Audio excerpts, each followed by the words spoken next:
Hello student, मैं सुशील Tiwari discovery chemistry classes में आप सभी लोगों का स्वागत है। कल मैंने आप लोगों को पराठा दाब के बारे में डिस्कशन किया था।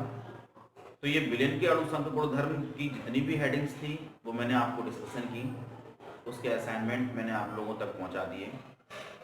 आज उसी क्रम में आगे चलते हुए इस सॉल्यूशन में एक छोटा सा टॉपिक में लेके आया हूँ जिसका नाम है समपराशरी विलेन। समपराशरी विलेन के बारे में डिस्कशन करने के लिए आप लोग सबसे पहले ये समझें कि समपराशरी विलेन होता क्या है। समपराशरी, सम का मतलब होता है समान और पराशरी का मतलब जिनके पराशरण दाब क्या होते हैं, समान हो जाए। ऐसे विलेन जिनके पराशरण दाब समान हो, ऐसे विलेनों को समपराशरी विलेन कहा जाता है। तो सिंपल से शब्दों में अगर हम लोग बोले, सिंपल से शब्दों में बोले कि समान ताप पर जिन विलेनों के पराशरण दाब समान होते हैं उन्हें समपराशरी विलेन कहते हैं। मान लीजिए कोई दो वैद्युत अपघट्ट लिए, आपस में समपराशरी हैं, उन विलेनों की मोलर सांद्रताएं भी कैसी होंगी, समान होंगी। और जब पराशरण दाब समान है तो उनकी मोलर सांद्रताएं भी कैसी होंगी, समान हो जाएंगी। अब मान लीजिए M1 बराबर M2, मान लीजिए दो विलेन हैं, पहली की मोलर सांद्रता M1, दूसरे की क्या मानी है, M2 मानी है। आप लोगों को पता है कि सांद्रता बराबर होता है मोल बटे आयतन लीटर में, और मोल निकालने का फॉर्मूला यानी कि n को हम लोग रिप्रेजेंट करते हैं आयतन लीटर v, दो है, एक को n1/v1 इक्वल टू n2/v2। और आप लोग जानते हैं कि n बराबर w/m होता है, तो उसके आधार पर w1/m1 इक्वल टू w2/m2 ये समपराशरी विलेन जिसे हम लोग आइसोटोनिक सॉल्यूशन के नाम से जानते हैं, ये इसका फॉर्मूला है। इस पर बोर्ड में क्वेश्चंस पूछे जाते हैं। मान लीजिए दो विलेन आपको दे दिए गए, उनके पराशरण दाब समान कहा गया या समपराशरी विलेन के बारे में कहा गया, या तो उसमें अणुभार भी पूछ सकते हैं, हो सकता हो वहां पर उसका भार पूछ सकते हैं, या दूसरे विलेन का आयतन या पहले विलेन के आयतन के बारे में डिस्कशन कर सकते हैं। तो इसी से रिलेटेड मैंने एक छोटा सा एग्जाम्पल लिया है।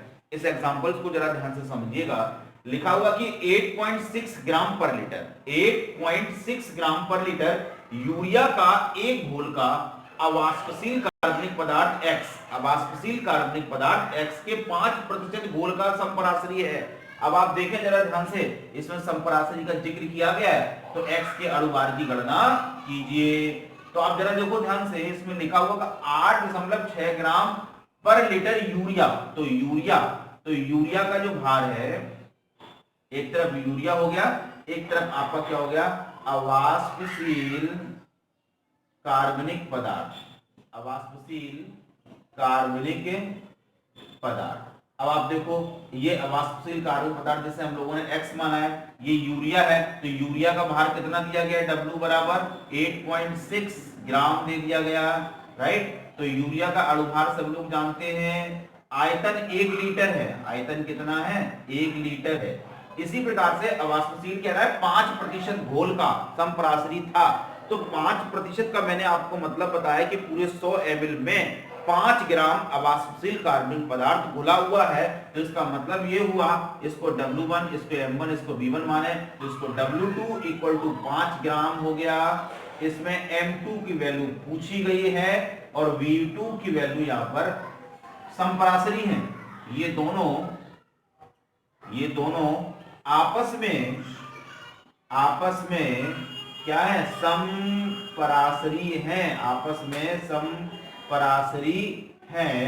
तब आप देखेंगे फॉर्मूला यूज करना है, W1/M1 into V1 equal to W2 upon M2 into V2। अब आप वैल्यू को यहां पर पुट करेंगे, W1 की वैल्यू 8.6 अपॉन M1 की value 60 into 1 equal to W2 equal to 5 upon M2 find out करना है, V2 बराबर 1। अब यहां से जब M2 की वैल्यू को आप लोग निकालेंगे तो M2 बराबर 5 into 60 into 1 divide by 8.6 into 1 से 1 कैंसिल हो जाएंगे। जब हम इसको सॉल्व करेंगे तो इसको सॉल्व करने पर इसकी वैल्यू 348.8 आती है। इसका मतलब ये हुआ कि जो अवाष्पशील कार्बनिक पदार्थ लिया उसका अणुभार कितना है, 348.8। तो इस प्रकार हम लोग मान लीजिए कोई भी क्वेश्चन समपराशरी से रिलेटेड अगर आता है तो इस फॉर्मूले का प्रयोग करते हुए आप लोग यहां से समपराशरी विलयन की कंडीशंस को फॉलो कर सकते हैं। इसी को हम लोग समपराशरी विलयन कहते हैं।